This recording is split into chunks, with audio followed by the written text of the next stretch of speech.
نشست سالانه ناتو در شهر ویلنیوس پایتخت لیتوا. اوکراین از موضوع اساسی است. رئیس جمهور ولادیمیر زلنسکی هفته گذشته به چند کشور عضو پیمان رفت و سازشنامه‌های را به امضا رساند که از درخواست کیف برای همراه شدنش به ناتو پشتیبانی می‌کنند. از جمله در جمهوری چخیه این گفتمان صدا داد. بعضی‌ها هنوز مطیع مسکو هستند. بعضی‌ها از روسیه می‌ترسند. اما باوری دارم که لحظه نشان دادن جسارت و همدلی اعضای پیمان فرا رسیده است. وزیر سابق دفاع لیتوا و عضو پارلمان اروپا میگوید که کشورهای اروپای شرقی طرفداران اشدی پیمان هستند.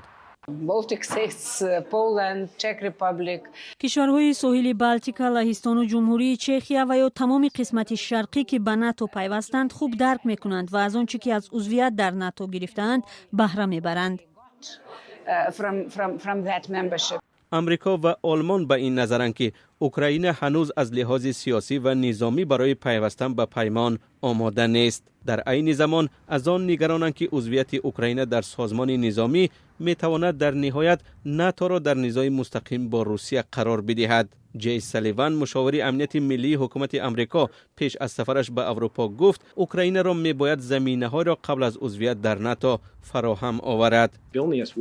ویلنیوس فرصت مهمی در راه اوکراین به سمت ناتو است. زیرا امریکا و شریکانش در ناتو و اوکراین امکان دارند اصلاحات ضروری را بررسی کنند که اوکراین مطابق با معیارهای ناتو بشود. ناتو گفته است که آماده کمک به اوکراین در اصلاح سیستم امنیتی و مدافعی آن است. نخست وزیر سابق اوکراین میگوید کشورش آماده عضویت در ناتو است، چیزی که به نفع ناتو خواهد بود. اوکراین در عمل ارتش روسیه و نیروهای معمولی آن را خلع سلاح کرد. از این رو 10 ساله لازم است که روسیه به خود بیاید و نیروهای معمولیش را در اروپا برقرار سازد.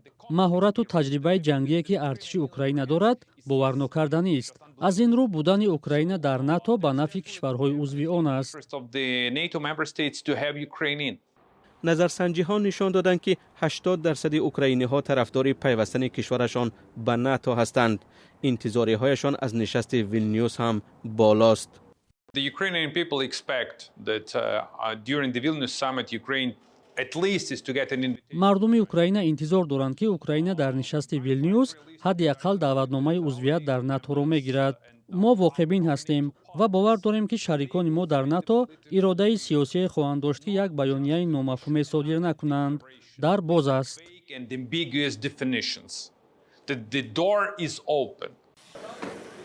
نشست 2 روزه ناتو ممکن است تاریخی و یا فرصت از دست رفته برای سازمان شود.